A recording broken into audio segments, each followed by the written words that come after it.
The Atheist Next Door, a story of unseen seeds and quiet faith. If you walked past 312 Oak Ridge Lane, you'd probably notice two things. First, Mrs. Helen James's roses, always in bloom, always trimmed, always bright red against her white picket fence. Second, her neighbor, Mr. Daniel Reed, tall, stern, and always alone. The neighborhood kids called him the Grump. He called himself a realist. But everyone knew the truth. Daniel Reed was an atheist.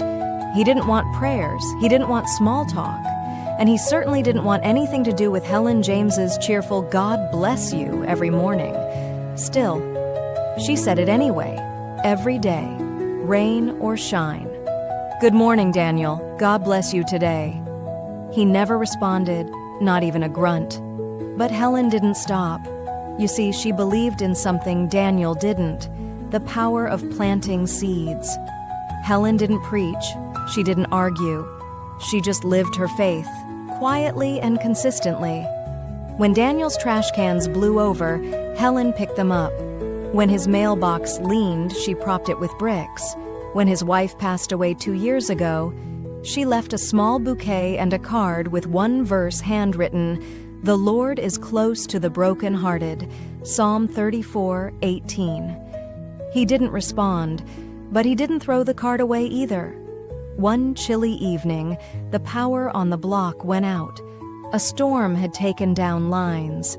It was cold, dark, silent. Helen lit candles and put a kettle on the stove. She looked outside and saw no lights in Daniel's home. She hesitated. Should she? Then she grabbed a thermos, filled it with tea, wrapped up some cornbread, and walked next door. She knocked. No answer. She knocked again. Slowly, the door creaked open. There stood Daniel, older than she remembered, wrapped in a heavy coat, face pale. "I thought you might want something warm," she said, offering the items with a small smile. He stared at her, and for the first time, he nodded. "Thank you." That night changed something. Over the next few weeks, Daniel began waving, then saying hello. One afternoon, he even walked over with a box of apples from his backyard tree. And one Sunday morning, something happened that no one expected. Daniel Reed walked into church. He sat in the very back, didn't sing, didn't pray, but he listened. Helen saw him from the choir loft and quietly wept. Weeks later, he returned. And again.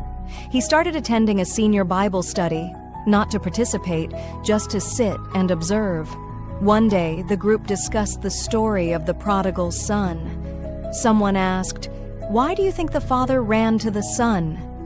Daniel surprised everyone when he spoke, "Because love doesn't wait for permission, it just runs." Silence, then quiet tears. He looked at Helen. She nodded gently, her eyes full of grace. A few months later, Daniel stood before the church. He shared his testimony, how years of resistance melted not because of debates or sermons, but because of unshakable kindness. Because one woman didn't give up, because someone chose to love the unreachable, because God never stopped knocking. He said, "I was the atheist next door, but God moved in anyway." Not all seeds bloom quickly. Some take years, some grow quietly underground, watered by kindness, warmed by prayer. But when they bloom, they change lives. You may not see the harvest, but keep planting, keep loving, keep speaking life. Because sometimes, the hardest hearts are just waiting for one act of grace. You just heard The Atheist Next Door. Share this story with someone who needs to be reminded that love never fails and that God never gives up.